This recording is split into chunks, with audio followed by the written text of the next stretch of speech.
They get paid to deceive you, to mislead you,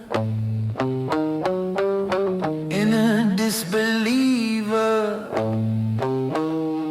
They get into your mind, get into my soul, get into your body, get into my body. When they get into my mind, into my soul, into my body, they stage fake reviews, product comparisons, false information, unjust implications, deceiving consumers. All the YouTubers, they're all lying shills, pushing poison pills, cause they don't tell you the truth.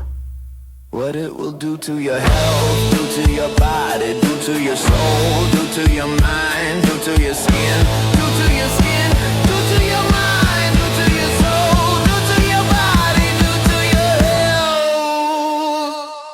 All those chemical finishes, those toxic poison chemicals, they get paid to lie, they get paid to lie. All those chemical finishes, those toxic poison chemicals, they get paid to lie, they get paid to lie, make your brain fry.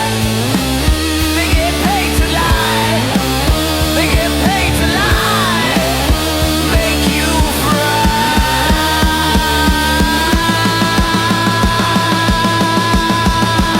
They get paid to lie, they get paid to lie, they get paid to lie, they get paid to lie, they get they get paid to lie, they get paid to lie, they get paid to lie, they get paid to lie.